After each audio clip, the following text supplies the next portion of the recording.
나이가 들면 제일 무서운 것이 무엇일까요?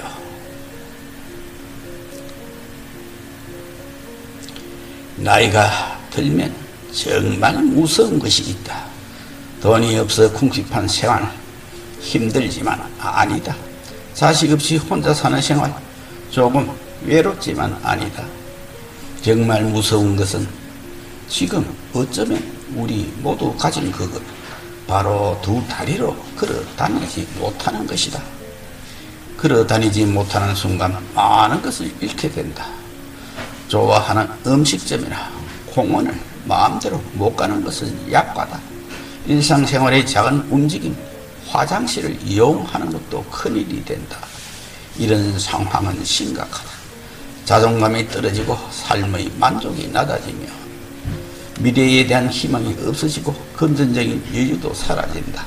즉 다리를 못 쓰면 인생 전체가 무너질 우려가 있다. 그런데 다리를 못 쓰게 된 원인이 사고나 질병이 아닌 단순한 운동 부족이라면 그때 대해서 자신을 얼마나 원망할까. 일본 체육협회 공인 스포츠 닥터 고바야시 히로유키는 말한다. 지금부터 스쿼트를 하세요. 왜 굳이 스쿼트일까?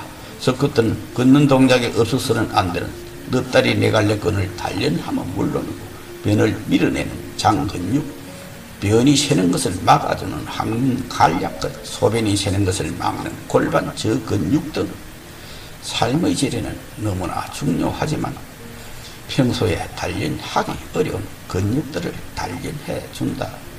또한 스쿼트를 하면 혈액순환이 좋아진다. 머리끝에서 발끝까지 혈액순환이 좋아지면 치매, 심장병, 뇌질환의 가능성이 저하되고 몸의 면역력이 향상되고 피부 탄력이 유지되어 젊음을 유지할 수 있다. 또 다른 운동과 달리 심호흡하며 하기에 자율신경이 교란되기는커녕 그 균형이 조절되어 사소한 일에 짜증내지 않고 마음의 건강까지 유지할 수 있다. 고바야시는 말한다. 허벅지가 가늘수록 누워 사는 노년이 길어진다고. 그러나 오늘부터 딱 5분 매일 스쿼트로 당신의 인생을 변화시켜라. 기생과 습생에 대한 이야기입니다. 노자발 선습생자 이기무사지라. 영국의 런던의 어부들은 북해에서 잡은 청어를 싱싱하게 살려서 런던 항까지 가지고 오는 것이 큰 숙제였다. 청어라는 녀석은 성질도 급하고 장거리를 수조 속에 갇혀서 이동해야 하기 때문에 오는 도중 대부분 죽고 마는 것이었다. 그런데 그 많은 어부들 중 한 어부만은 늘 살아있는 싱싱한 청어를 가져와서 비싼 값에 팔아 큰 돈을 벌곤 했다. 다른 어부들이 그 비결을 가르쳐 달라고 졸랐지만 비밀이라며 가르쳐주지 않다가 어부들이 끈질긴 설득 끝에 결국 비밀을 털어놓았다. 바다 메기가 청어를 잡아먹는 점을 이용한 것이었다. 청어가 담겨있는 수조에 바다 메기 2~3마리를 넣어두면 수백 마리의 청어는 메기에게 잡아먹히지 않기 위해 필사적으로 도망을 다니게 되고 결국 이것이 청어의 수명을 연장시키게 된 것이다. 즉 메기 때문에 생명의 위협을 느낀 청어는 살기 위해 끊임없이 움직여야 했고 이것이 청어가 살게 된 원동력이 된 것이었다. 대추나무에 대추를 많이 열리게 하려면 염소를 메어 놓는다고 한다. 묶여있는 염소는 특성상 잠시도 그냥 있지 않고 고삐를 당기며 나무를 흔들어 괴롭히게 된다. 그러면 대추나무가 잔뜩 긴장하면서 본능적으로 위협을 느껴 자손을 번식시키려는 필사적인 노력을 하게 되고 그래서 대추를 많이 열도록 한다는 것이다. 우리 몸도 그냥 편하게 놔두면 급속히 쇠퇴하고 질병과 노화에 취약해진다고 한다. 적게 먹고 많이 움직이고 굽혔다 펴기도 하고 흔들어주고 문질러주고 비틀어주기도 하여야 생기가 더욱 발랄해지고 건강이 유지되어 오래 살 수 있게 된다는 것이다. 노자는 이러한 논리를 귀생과 습생으로 설명했다. 귀생은 자신의 생을 너무 귀하게 여기며 오히려 생이 이토록 될 수 있고 습생은 자신의 생을 억누르면 생이 오히려 더 아름다워질 수 있다. 섭생자, 이기무사지.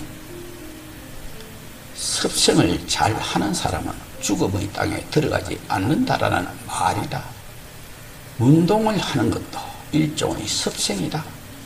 운동이 어디 즐겁기만 하든가 땀 흘리고 노력해야만 운동의 효과가 있는 것 아니든가, 북해, 청의 그 경우처럼 내 몸을 적당히 고생시키는 섭생이 건강한 삶을 유지시킬 수 있음을 설파하는 노자의 지혜를 항상 잊지 말아야 한다. 하루 걸음수와 운동 효과에 대한 이야기입니다. 일본에서 10년 동안 65세 이상 노인의 걸음수와 운동 효과를 측정한 결과 하루 4,000보를 걸은 사람은 우울증이 없어졌고, 5,000보를 걸은 사람은 치매, 심장질환, 뇌졸중을 예방하고, 7,000보를 걸은 사람은 골다공증, 암을 예방하고, 8,000보를 걸은 사람은 고혈압, 당뇨를 예방하고, 10,000보를 걸은 사람은 대사증후군을 예방할 수 있다는 조사 결과입니다. 많이 걷는 것은 필수이다. 일주일에 5일 이상 걸어야 합니다. 모든 병은 걷지 않기 때문에 생긴다. 다리가 아프도록 걸으면 매우 고통스럽지만 그 고통은 피곤하게 만들어서 잠을 잘 자게 해주고 잠자는 동안 피를 잘 돌게 해주기 때문에 결국 몸을 건강하게 만들어준다. 고통 없이는 얻는 것은 아무것도 없다. 노인네가 걸으면 얼마나 빨리 걷겠나. 힘들면 평상시 걸음부터 시작해 보시라. 1번은 통상 70cm 전후로 본다. 10번은 7m, 100번은 70m, 1000번은 700m, 10,000번은 7km 전후이다. 5,000보를 걸어도 3.5km 전후이다. 본인에게 가능한 걸음부터 도전해 보시도록. 걷기 운동의 10가지 효과입니다.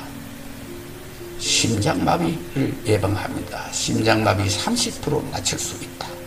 스트레스 해소, 스트레스가 극에 달했을 때 풀 방법이 없다면 걸어야 합니다.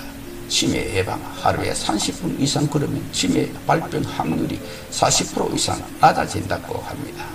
녹내장 예방, 하체 근육 발달, 소화기관 개선, 뼈 건강, 폐기능 향상, 다이어트, 당뇨 예방. 그러면 근육과 지방세포들의 인슐린 작용이 활발해져 당뇨 개선 및 예방 효과를 기대하고, 10가지 효과는 과장될 것일 수도 있지만 걷기만큼 만병통치에 가까운 처방도 없을 것 같다. 아파서 못 걷는 것이 아니라 걷지 않아서 아픈 것이다. 일반적으로 그렇다는 것이다. 사람마다 얼굴 모양이 다르듯이 신체적 기능도 조금씩 다르다. 걷기가 몸에 좋다는 것은 대부분의 사람들에게 해당한다. 본인에게 맞는 걷기를 스스로 경험적으로 찾아내어야 한다. 5,000보, 10,000보를 걷는다고 운동 강도가 같은 것은 아니다. 걷기 속도와 걷는 지형, 경사도에 따라 운동량은 전혀 달라진다. 위의 여러 수치들은 다만 참고로 하여 걷기 시간과 거리를 정하여 무리 없이 습관화하는 것이 좋을 듯합니다. 많이 걷는 것이 건강관리에 좋습니다. 걷는 자는 살고 눕는 자는 죽는다는 법칙입니다. 좋은 걸 낭독의 룸바조였습니다.